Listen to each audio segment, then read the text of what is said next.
दोस्तों आज मैं आपसे नेपोलियन हिल की बुक पॉजिटिव थिंकिंग की समरी शेयर करने जा रहा हूं, जिससे आपका अपनी भावनाओं पर नियंत्रण होगा, आप अपने भीतर के भय पर नियंत्रण कर लेंगे और आप अपनी दुखों पर सोचना छोड़ देंगे। पर आगे बढ़ने से पहले अगर आप इस चैनल पर नए हैं तो चैनल को सब्सक्राइब कर लीजिए ताकि आगे होने वाली सभी वीडियो से आप फायदा उठा सके। तो चलिए शुरू करते हैं पहले सूत्र से। अपने मस्तिष्क पर काबू कीजिए। आपके मस्तिष्क में 10 अरब कोशिकाएं हैं। ये सभी कोशिकाएं आपस में एक दूसरे से जुड़ी हैं और इनमें सभी आपके अनुसार कार्य करने के लिए बनी हैं। फिर भी दुनिया का सबसे इंटेलिजेंट आदमी भी इस शक्ति का पूरी तरह प्रयोग नहीं कर सकता। आपके भीतर अपार मानसिक क्षमताएं हैं और ये आप पर निर्भर करता है कि आप अपने दिमाग की इस क्षमता का प्रयोग सकारात्मक सोचने में करें ताकि ये आपके फायदे के लिए काम करे।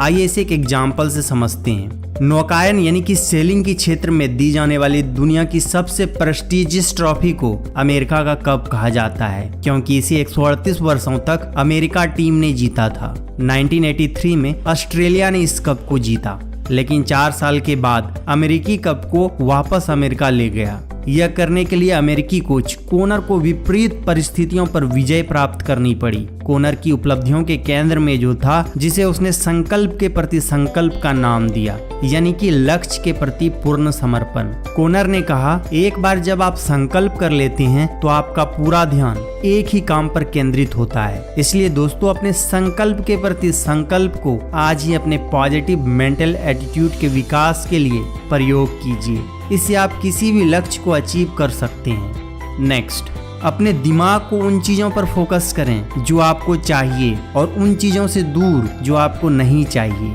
टेरी विलियम एक अस्पताल में वॉलंटियर थी और उसे लोगों के साथ काम करना बहुत अच्छा लगता था, लेकिन अस्पताल की समस्याओं से वह परेशान हो गई और उसने इस नौकरी को छोड़ने का निर्णय लिया। उसे यह महसूस हुआ कि वह जिस चीज से प्यार करती है वह है अच्छी खबरों को बांटना, और फिर उसने एक एडवर्टाइजिंग कंपनी खोली जिसके बहुत जल्द ही कई ग्राहक बन गए। वह कभी भी देश की बेस्ट एडवर्टाइजर नहीं बनती यदि उसे अपनी पहली महत्वाकांक्षा के बिखरने पर निराशा नहीं मिली होती। पास्ट में मिली निराशा या अप्रिय परिस्थितियों के कारण मिले अनुभव को भूल जाइए। असफलताओं, निराशाओं या दूसरों के प्रति नकारात्मक भावनाओं के साथ जीने से स्थिति और भी बदतर होती है। अपनी असंतुष्टि को किसी ऐसी चीज के साथ कम कीजिए जिससे आपको प्रेरणा मिलती है। नेक्स्ट, स्वर्णिम नियम का सहारा लीजिए। दूसरों के साथ वैसा ही कीजिए जैसा कि आप दूसरों से अपने लिए अपेक्षा करते हैं। कभी कभी स्वर्णिम नियम का सहारा लेने का मतलब ये होता है कि आपको दूसरों के लिए खड़ा होना चाहिए, उनका रक्षक और सलाहकार बनना चाहिए। दोस्तों स्वर्णिम नियम कहता है कि हर स्थिति और हर परिस्थिति में अच्छी चीज की तलाश कीजिए, दूसरों की सहायता कीजिए, प्रशंसा कीजिए और प्रोत्साहित कीजिए, ना कि आलोचना या बदला लीजिए। और हाँ, किसी की मदद के लिए थोड़ा अतिरिक्त प्रयास कीजिए।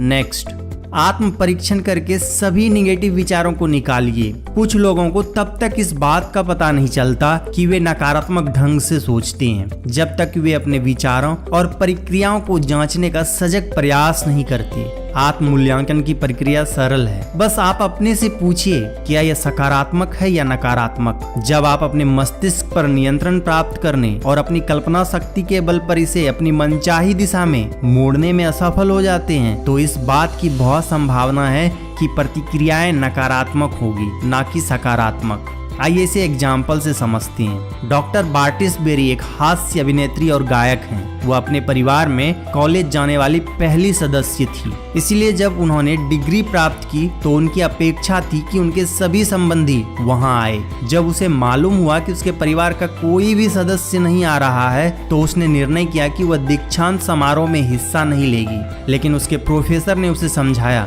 तो वह मान गई।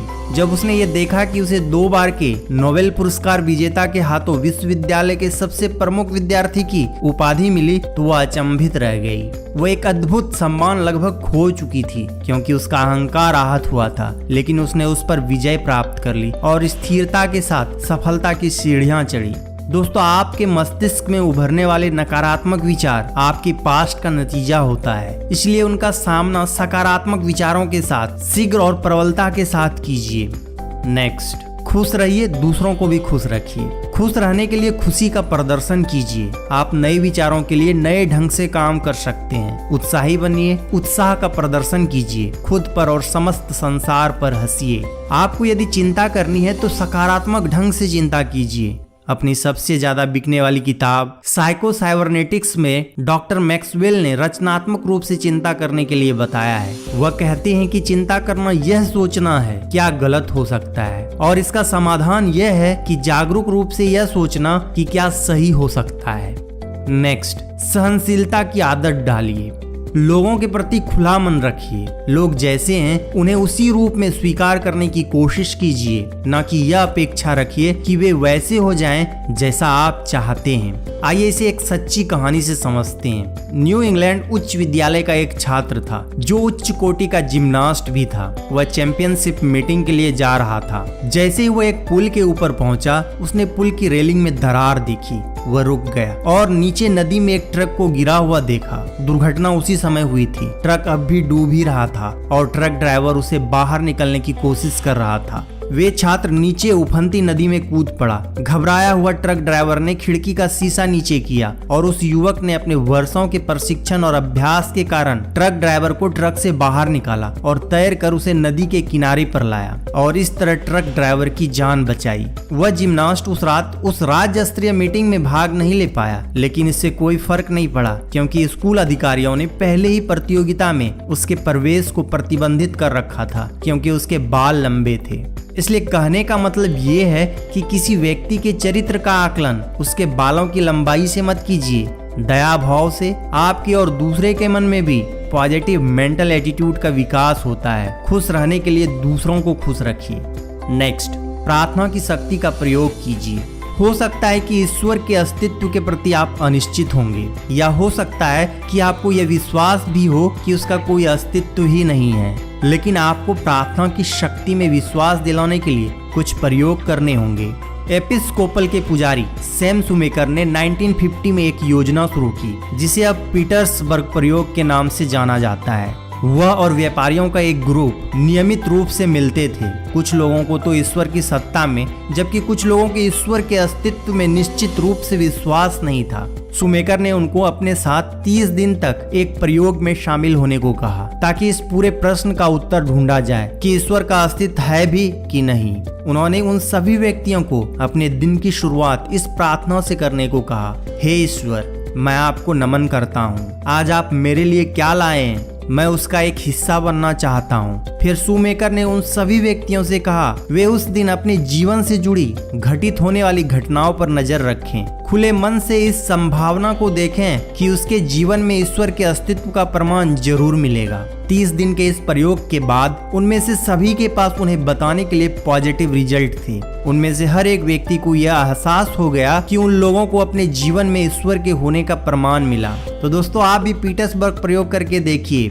यह होगा। तो आज के इस वीडियो में बस इतना ही। आपको ये वीडियो कैसी लगी हमें कमेंट करके जरूर बताइए। वीडियो को लाइक करें, शेयर करें और चैनल को सब्सक्राइब करना ना भूलें। तो मिलते हैं नेक्स्ट वीडियो में। Thanks for watching.